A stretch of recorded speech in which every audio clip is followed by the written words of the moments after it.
Bismillahirrahmanirrahim. Assalamu alaikum dear students. I hope you all are fine and staying safe at home. So dear students, as you all know that we are in unit number 4, that is about the cells and tissues.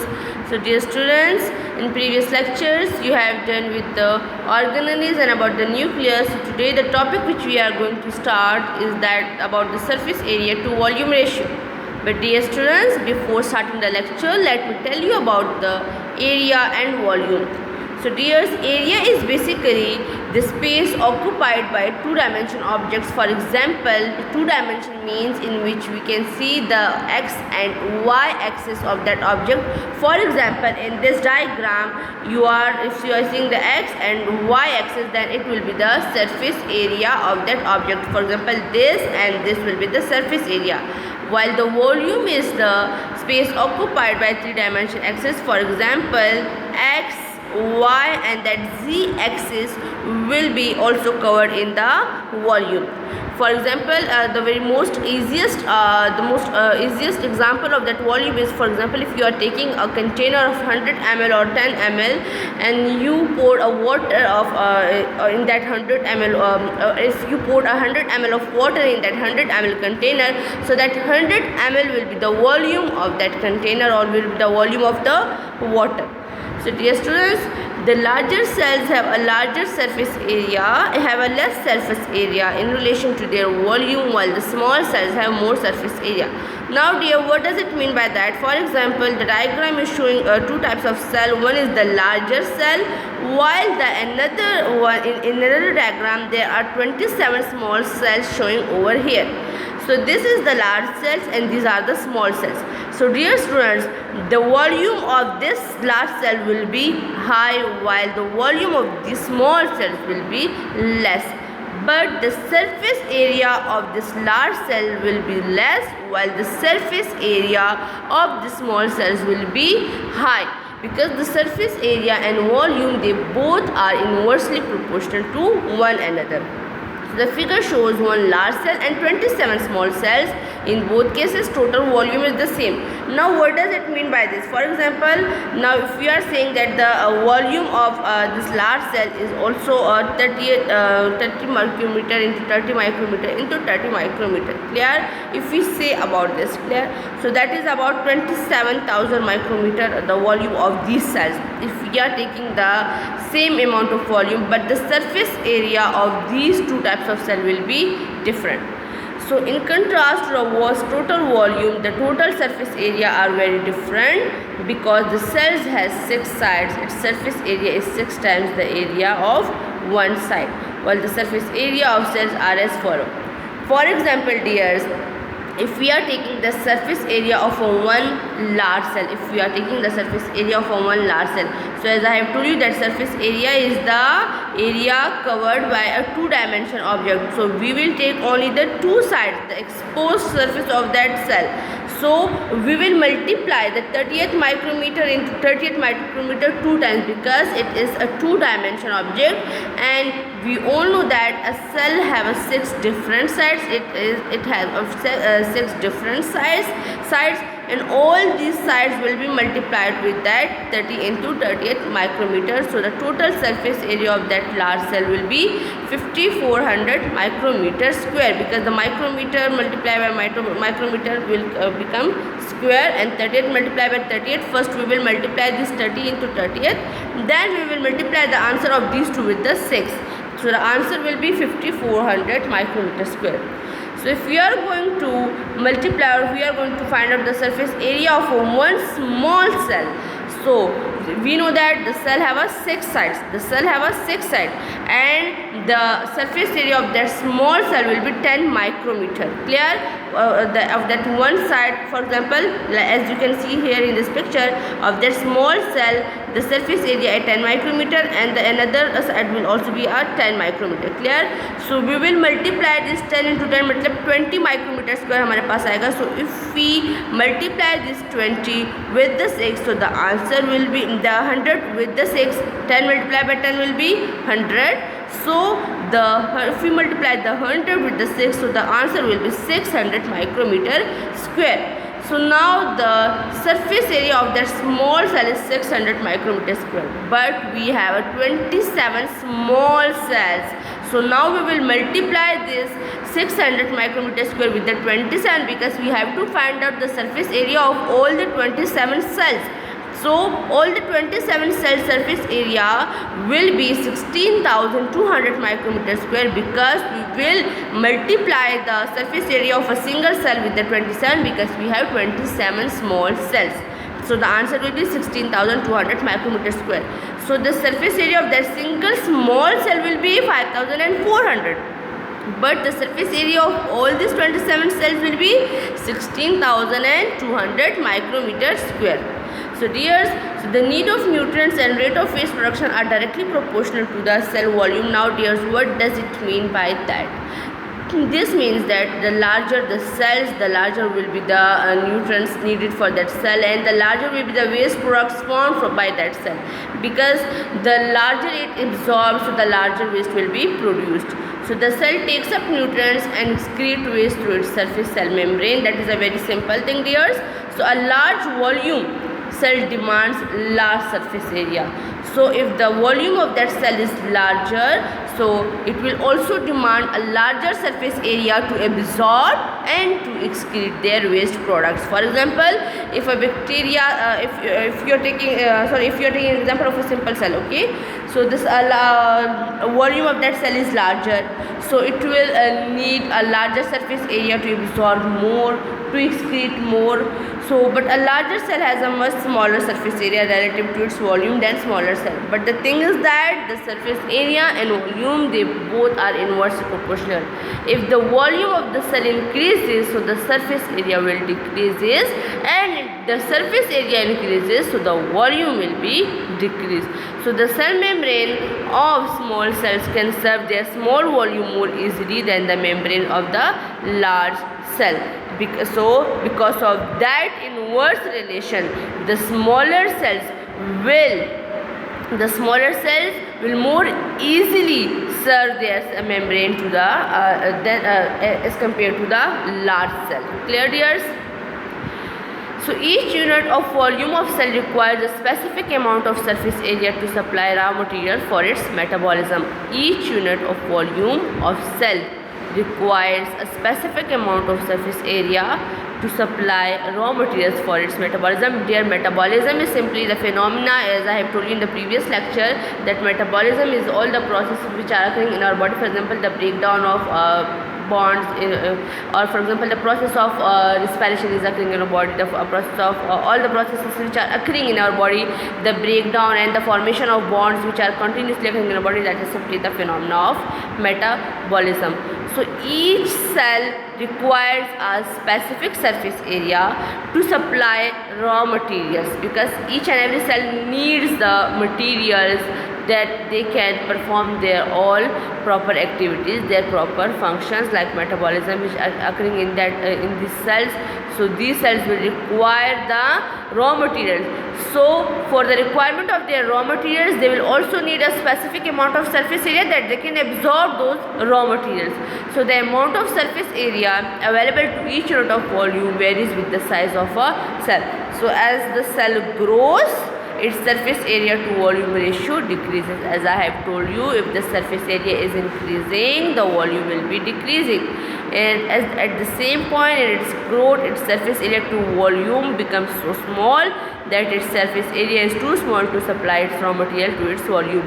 So dear, it means that if a cell is growing continuously and it grows to up to that extent that its surface area becomes so small that it will not supply the raw materials to its cell. Okay dears, the example here is given about the surface area to volume ratio. In this, if you are going to compare the surface area to volume ratio, so the volume of the following two cubes are given over here. For example, the cube A is having a 1 centimeter into 1 centimeter into 1 centimeter. This is the volume of the cube A, while the cube B volume is the 10 into 10 into 10 centimeter. So dear, the smaller cube will be 1 into 1 into 1. So the surface area of one side is 1 into 1 centimeter. We all know that the surface area is the 2 dimensions, so we will multiply the 1 into 1. So the answer will be 1 square centimeter or 1 centimeter square. Simply because centimeter multiplied by centimeter will become centimeter square. So we know that there are 6 sides. So the total surface area will become 6 into centimeter square or 6 into 1 centimeter square. So the answer will be 6 centimeter square.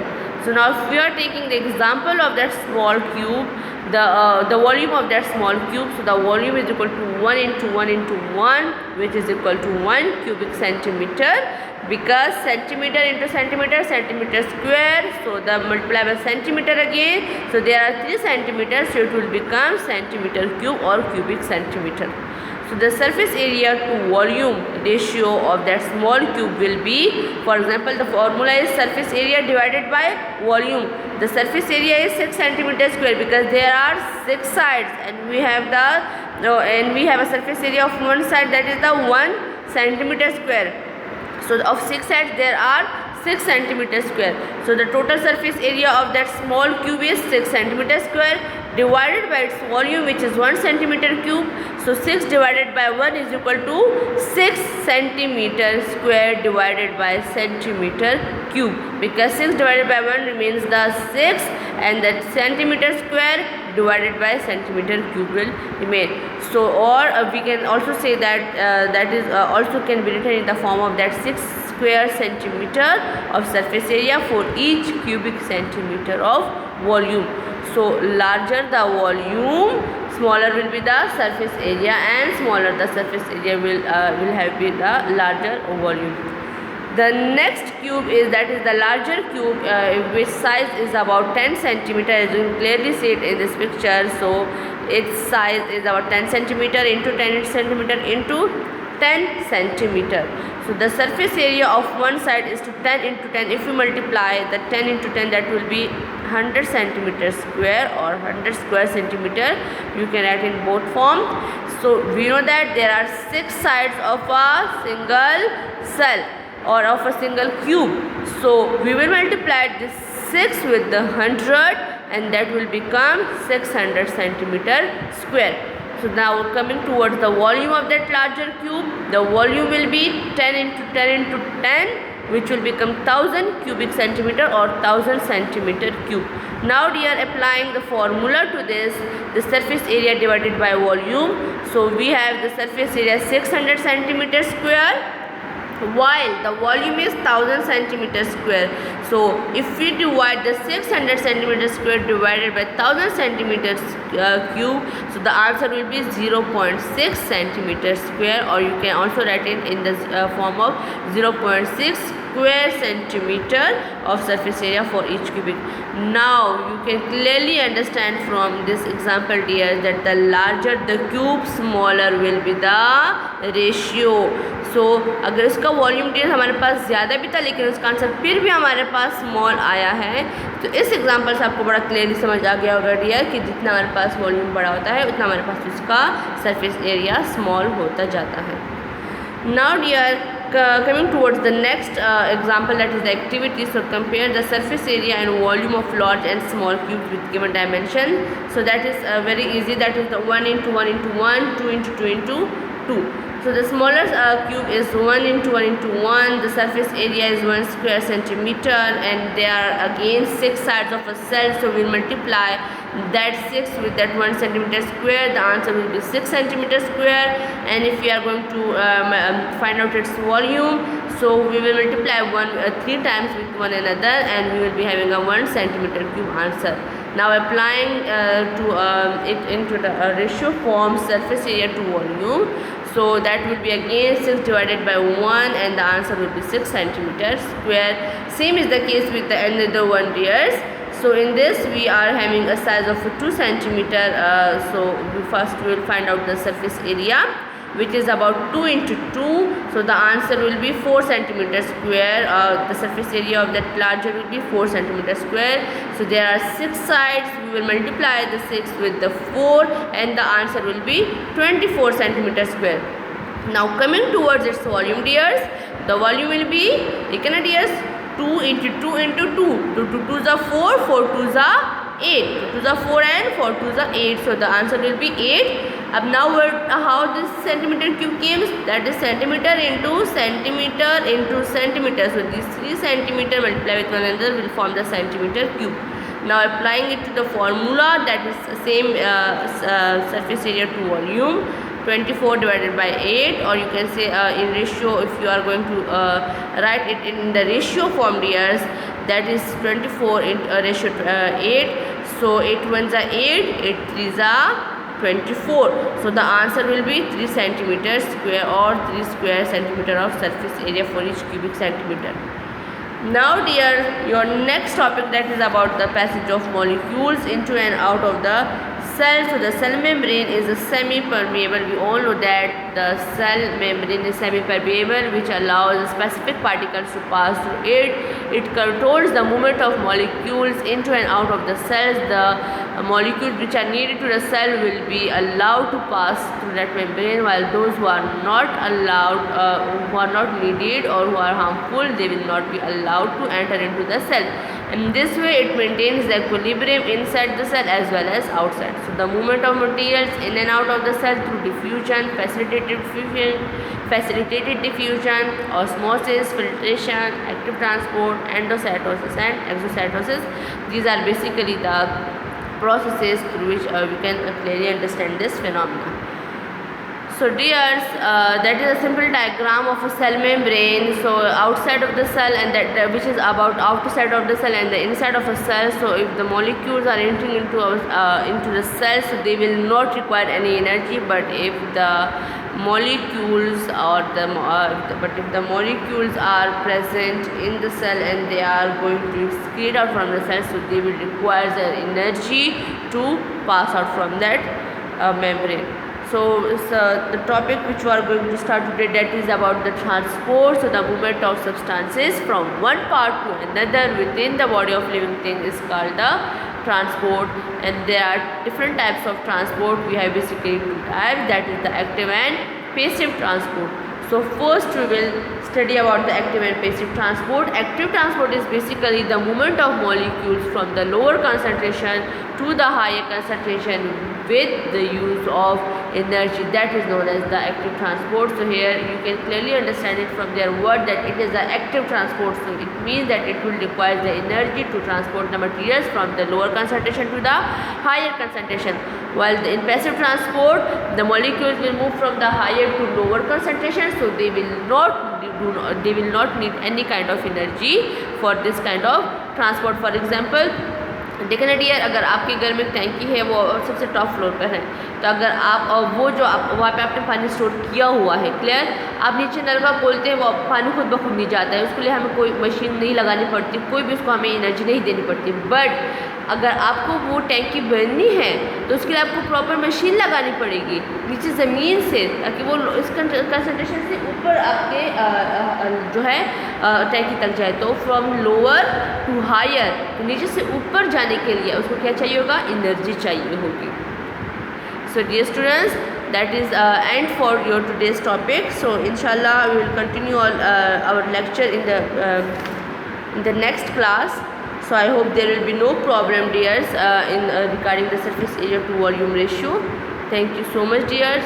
Stay safe, stay home. Allah Hafiz.